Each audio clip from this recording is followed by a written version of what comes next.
I'd like to take a moment to let you all know about a new non-profit organization started by my brother Craig.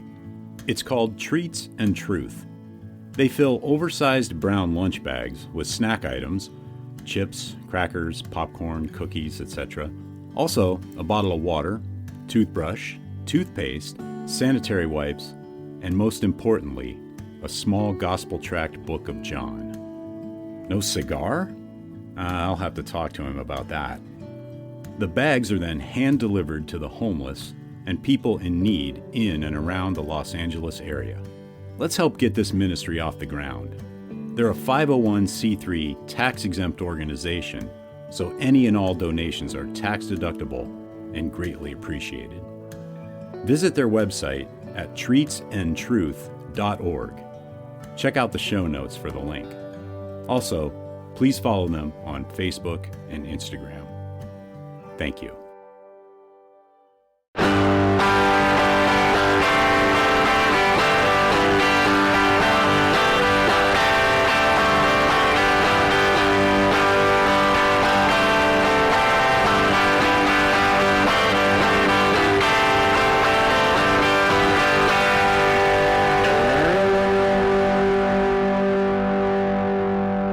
Welcome to episode 87 of the Burning Bush podcast, where we share the message of the Bible while enjoying a good cigar.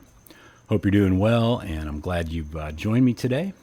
And this week we continue reading through Dr. Justin Bass's book, The Bedrock of Christianity, The Unalterable Facts of Jesus' Death and Resurrection.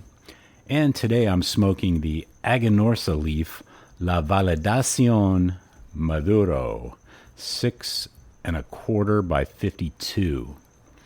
So let's go on over to the Aganorsa leaf website and see what they have to say.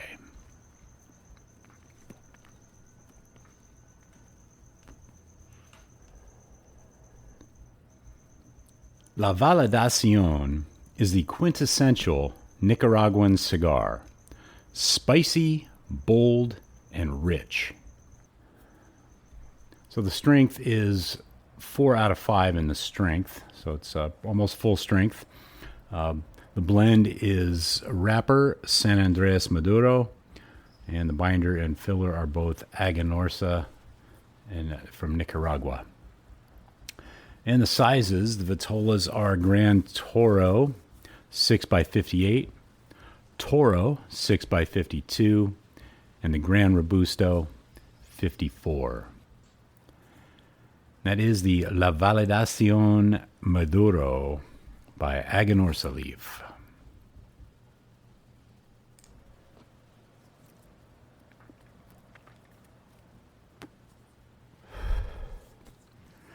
So let's go ahead and get back into this week's reading of Dr. Justin Bass's book, The Bedrock of Christianity.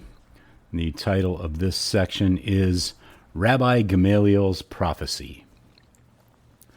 According to the book of Acts, Rabbi Gamaliel was presented with this young, rising movement of the Nazarenes, and he gave his fellow Jewish leaders in Jerusalem some wise counsel.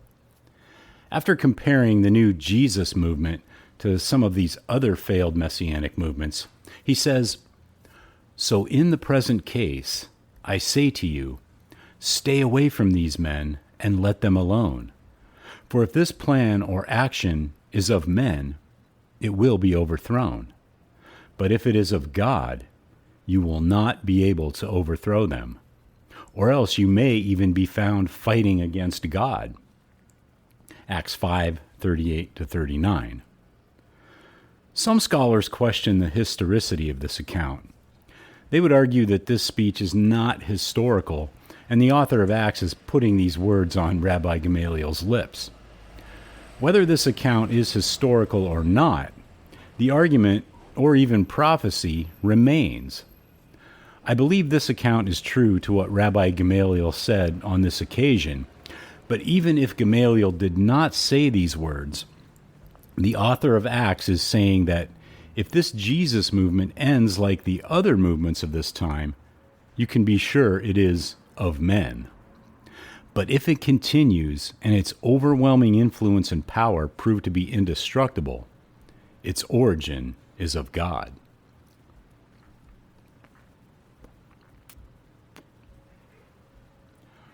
When the author of Acts wrote these words in the second half of the first century, the followers of Jesus of Nazareth were infinitesimal within the empire, making up less than 1% of its population.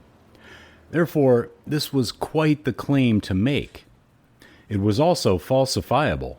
As we saw in chapter 5, a dozen or so movements just like them did fail.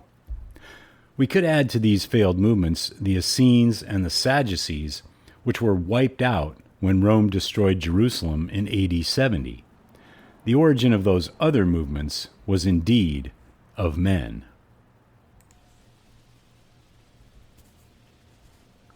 Furthermore, there is no way the author of Acts could have known that one day Christians would make up well over 90% of the empire, and that the Caesars would be baptized in the name of the crucified carpenter and worship him as Lord of the world. As St. Augustine, Bishop of Hippo in North Africa, later said, the cross went from the place of execution to the foreheads of emperors. The author of Acts could also not have known that within the next 400 years, the gods of Egypt, Greece, and Rome, who had been worshipped for thousands of years, would be replaced by the worship of this crucified man, Jesus. John O'Meara writes, the collapse of polytheism was in the end sudden, universal within the empire, and practically absolute.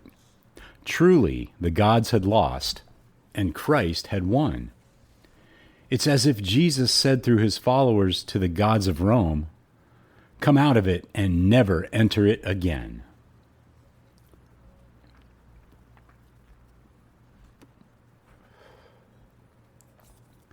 This extraordinary conquest of the empire and its gods is why Bart Ehrman wrote The Triumph of Christianity.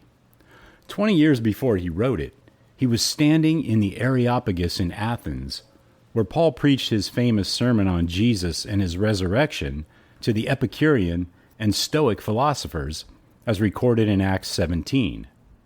Ehrman gives us his thoughtful recollection of that moment. Then the realization struck me. In the end, Paul won.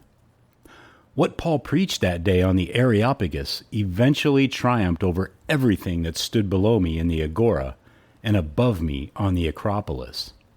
It overwhelmed both the Temple of Hephaestus and the Parthenon. No one except probably Paul himself would have predicted it. Yet it happened.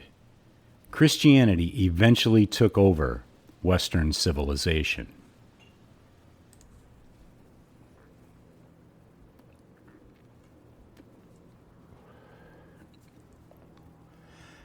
I agree that Paul himself would have predicted it. Like the author of Acts, if not Gamaliel himself, is saying, Paul knew that until Jesus returns, this movement proclaiming his death and resurrection would endure. It is indestructible. Its origin is of God, not of men. To be clear, just because a movement endures and even becomes the largest religion in the world does not prove it is true. The handful of other world religions today have also survived from the ancient world, and with all their contradictory claims, they cannot all be true. Either one is true or none of them are. If the latter, then atheism is our tragic and hopeless reality. Yet, if one of these world religions is true, then Christianity's incredible origins, survival, and dominance in the world surely makes it a competitive candidate for the one true religion. And that's the end of this week's reading of Dr. Justin Bass's book, The Bedrock of Christianity. Be sure to check out the show notes for links to Dr. Bass's website, as well as this week's cigar. Also in the show notes are links to Treats and Truth Ministry, where you can get involved in helping to spread the gospel to and be a blessing to the homeless. Groundworks Ministries for daily Bible studies and devotionals, and the Burning Bush merchandise store, where you can pick up some items to help spread the word about the show. And I'd appreciate it if you would tell your friends. So until next week, Have a great day, have a great cigar, and God bless.